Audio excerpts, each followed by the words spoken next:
It was the night before my wedding when she kissed me in the rain. Her hands were trembling, her lips parted, and the sound of her breathing became louder than the thunder cracking above us. Elise had never touched me like that before. Not with hunger. Not with pain.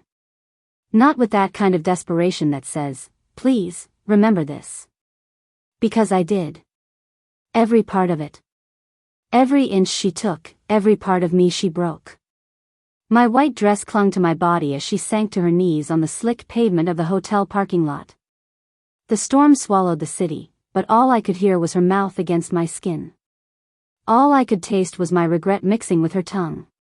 My wedding gown was draped over my arm, my heels were soaked, and my throat was trying not to scream her name as she made love to me like it was a funeral. And maybe it was. Because that night, something died. And something else, something forbidden and twisted and too beautiful to name, was born. To every one of you who has subscribed to the channel, thank you for being here. To all our returning viewers and those who are yet to subscribe, I truly appreciate you. I cannot wait for you to hit that subscribe button because it is what powers and fuels this channel to keep bringing you raw, emotional, twisted stories like this. Do not forget to leave your thoughts in the comments. I really want to hear what you think after this one. My name is Rebecca Morrison.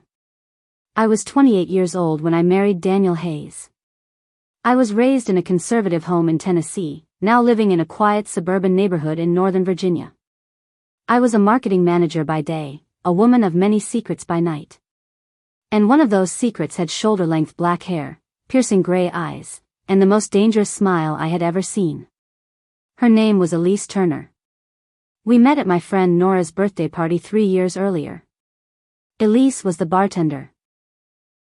I was the girl who could not stop staring at her tattooed collarbone. We spoke for less than 10 minutes, but I remember every second. She gave me a look that made me question everything I thought I was. Back then, I told myself it was harmless. But even then, I knew. When Daniel proposed to me, my mother cried. My father called me his good girl. And I smiled for every picture. I planned the perfect wedding, kissed Daniel's forehead every night, and posted engagement ring selfies like I believed in them. But Elise never went away. We became friends, casual, at first. She showed up at my office sometimes to drop off coffee. Sometimes she called. Once, she kissed my cheek when she said goodbye. That kiss was the beginning of the end. The night before my wedding, I was staying at the Waterford Grand. Elise asked if she could come by and give me a gift. I knew I should have said no. But I told Daniel I was going to sleep early, and I texted her the suite number. She showed up in a dark denim jacket, no umbrella, soaking wet. I tried to keep it casual. I told her I could not stay up long. She smiled and handed me a small wrapped box. Inside was a silver chain with a single black opal. I did not speak. I could not. She stepped closer. I remember the smell of her, leather, smoke, and something that made my knees weak. She said one sentence, just one. And it broke me in half. You do not have to do this, Rebecca. I told her it was too late. I was getting married in less than 12 hours. She asked if I loved him. I did not answer. She stepped even closer and said, I love you. I felt her mouth before I could stop myself. I kissed her like I was dying. Like I was trying to come back to life. Like I had never been kissed before. We stumbled out onto the hotel balcony. It had started to rain harder. I remember grabbing her hair, holding her face, begging her not to stop. I remember the way she whispered my name like it was a promise. And then she dropped to her knees. Her hands slid under the hem of my robe. My legs trembled. I pressed my back against the wet wall and let her destroy every lie I had ever told myself. I let her ruin me. I let her make me hers, right there in the storm. When it ended, we just stood there. Soaked. Shaking. Afraid. She asked me again not to marry him. I told her I had to. I told her no one would ever understand. She stared at me for a long time before walking away. The next morning, I put on my white dress. I smiled through the ceremony. I kissed my husband. But I did not feel married. I felt like I had betrayed the only person who had ever truly seen me. The honeymoon was in Aruba. Daniel wanted peace and quiet. I wanted forgiveness. But Elise haunted me. Every touch from Daniel felt like a lie. Every kiss tasted like shame. I stared at the black opal necklace every night, hiding it inside my suitcase like it was a loaded gun. And I cried myself to sleep more nights than I can count. I thought I had buried it. But secrets like that, they do not stay buried. Especially not when they want to be found. I remember the first time I saw her again after my wedding. It was only 3 weeks after I had become Mrs. Caroline Mitchell. I was still adjusting to the gold band on my finger, the forced smile in every photo, and the uncomfortable way people kept congratulating me like I had won something. I had not won. I had lied. I had folded myself into a box labeled wife, while my heart still ached for a woman who never left it. Her name was Sloane. She walked into the coffee shop like a slow-burning fire. Confident. Carefree. Her black leather jacket hugged her frame, her long auburn hair cascading down her shoulders. My heart stopped. I tasted regret the moment I saw her smile at the barista, the same smile that once made me forget who I was. And then her eyes met mine. She froze. I froze. The ceramic mug in my hand trembled. She walked toward me without hesitation. Every step she took stole air from my lungs. The last time I had seen her, she had cried in my car while begging me not to marry a man I did not love. And now here she was, looking at me like I was a stranger who had once lived in her skin. I did not say hello. I whispered it. She sat across from me without asking. Her silence was louder than my racing thoughts. Her eyes dropped to my hand, the ring, the one I still was not used to wearing. Her lips twitched. It was not a smile. It was disappointment. Or maybe betrayal. "What have you done?" she asked. I did not answer. I could not. My mouth was open, but words refused to come out. All I could think about was the night before the wedding. The night I called her. The night I asked her to meet me behind my parents' house at midnight. She came. She always came. We sat in her car, hidden from the world, and I cried like I had lost everything before even starting my marriage. She kissed me. I kissed her back. We made love in the back seat, wrapped in a blanket of lies and desperation. I remember every touch, every gasp, every whisper of, "Please do not leave me." And still, I left her. That memory screamed at me now as she stared at me from across the table. She did not reach for my hand. She did not cry. She just said, "I thought you were braver than this." That cut deeper than anything she had ever said. I told her I could not live in hiding forever. That my family would never understand. That I wanted a normal life, whatever that meant. But it was not the truth. The truth was, I was afraid. I was afraid of what loving her out loud would cost me. And I thought marrying a man would erase her from my heart. It did not. She stood to leave. I begged her to stay. She looked down at me, voice tight and raw. "You married a man to hide from yourself, Caroline. But I see you." That was the last time I saw Sloane for 5 months. In those months, I tried to play the role of the perfect wife. My husband, Eric, was kind. He was gentle, patient, and totally in love with me. But I could not give him what he needed. I gave him my body, but not my soul. I kissed him like a woman doing her duty. I smiled at dinners, nodded at parties, and even tried to get pregnant, just to make the lie feel real. But every time I closed my eyes, I saw her. Sloane. Her skin. Her scent. Her voice sang my name with need and tenderness. I dreamed of her touch, of her breath in my ear, of her body pressed against mine in the dark. I missed her so much it made my bones ache. The guilt poisoned everything. Eric once told me I moaned a woman's name in my sleep. I laughed it off. But it was not funny.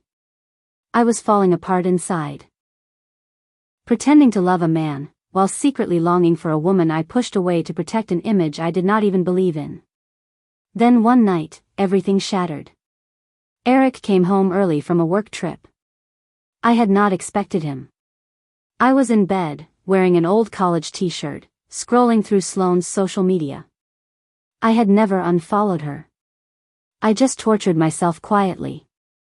That night, I saw something I never expected. She had a new girlfriend. A blonde. Beautiful. Happy. They were on a weekend trip in Vermont. Holding hands. Kissing in a field of flowers. Laughing like the past never happened. And I broke. I dropped my phone. I screamed into my pillow. I wanted to throw up. I wanted to rewind time and undo every decision that brought me to this prison. That was when Eric walked in. He found me on the floor. Shaking. Crying. He thought I was hurt. I was. He asked what was wrong. I could not lie anymore. I told him I needed to breathe. I told him I could not do this. I told him I was not whole. He stared at me like I had slapped him. I wanted to tell him everything. About Sloane. About the lies. About how I loved someone else, and how she used to make me feel alive in ways he never could. But I could not. Not yet. He asked me if I was cheating. I said no. But the truth was worse. I was not cheating physically, but I had given my whole heart to someone else and married him anyway. That was worse than cheating. That was betrayal. Not just to him, but to myself. I spent the rest of the night staring at the ceiling, wondering how I became this version of myself. This coward. This hollow woman with a gold band and a fake smile. I knew one thing for sure. I needed to see Sloane again. Even if she hated me. Even if it destroyed what little was left. I had to find her. Because nothing was worse than living a lie. Except losing the only person who ever saw the truth. I remember standing in the middle of my kitchen, staring at the phone in my hand. I had just ended the call with Sloane, after months of silence, tears, guilt, and unbearable pretending. My husband Eric had stepped out to meet a client, and I was alone again in the house that felt more like a museum than a home. The silence was too loud, and the walls too honest. That morning, I woke up to the sound of birds outside the window and the emptiness beside me. Eric had taken to sleeping in the guest room. We told friends it was because of his snoring. But the truth? He could not bear to lie beside a woman he no longer trusted. I could not blame him. I had promised myself I would walk away from Sloane. That I would stay and fix my marriage. I would fall in love with Eric again. I would remember why I said I do. But the more I tried, the more I felt I was slipping away from myself. I had become a woman I did not recognize, a wife, a liar, a coward. But that call with Sloane shattered what little resolve I had left. She told me she had started dating someone new. A woman named Mallory. She told me they were not serious, but there was something in her voice that shook me. Peace. She had found some version of it, even if it was not with me. I wanted that peace too. So I got in my car and drove. I did not tell Eric. I left the house with only my wallet and my keys. I drove 3 hours north to Sloane's cabin by the lake, the one I had never been to but had memorized from the photos she used to send me. I had no idea what I would say when I arrived. I only knew that I could not breathe another day without her. When I arrived, it was just after sunset. The sky was painted in hues of orange and ash. Her car was parked out front, but the house looked quiet. I stood at the door for a long time before I knocked. She answered. Her hair was wet, she had just showered, and she wore a loose sweater that made her look unbearably soft. Her expression shifted the moment she saw me. Shock. Hurt. A flicker of something I hoped was love. I left him, I said before she could speak. I left him today. Sloane stepped outside and closed the door behind her. She stared at me like she was searching my face for the lie. But there was no lie this time. Only truth. I stepped closer. I could not breathe, Sloane. I could not laugh. I could not sleep. I was choking inside that life. You told me once that pretending would kill me. You were right. And I am tired of dying. She looked like she wanted to believe me. But I knew that believing me meant risking her heart again. And I had already broken it once. Eric knows, she asked. I nodded. He has known for a while. He just pretended he did not. He caught us, remember? She nodded slowly. So what happens now? I do not know, I said. I just know I cannot live a lie anymore. There was silence between us. The kind of silence that holds everything you cannot say out loud. Sloane reached out and touched my hand. Her fingers were cold, but her grip was real. And then she pulled me into her arms. She kissed me like it was the first time. No shame. No guilt. No hesitation. Just raw, trembling hunger. We made love that night on the couch in her living room. It was not about lust. It was about healing. About feeling whole in the arms of the only person who had ever truly seen me. I cried when it was over, my face buried in her neck. She did not ask why. The next morning, I called Eric. I told him I would not be coming home. I did not lie. I did not beg. I just said the words that had been buried in my throat for too long. My heart was never mine to give you, I told him. I am sorry I made you believe it was. He said nothing. Only silence. Then he ended the call. Weeks passed.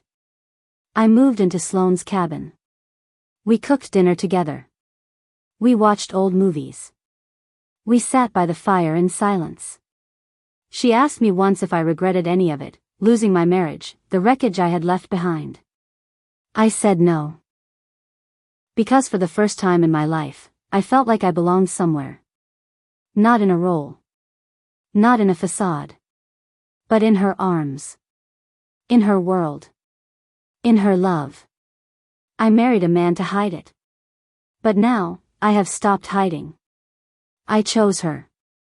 And finally, I chose me.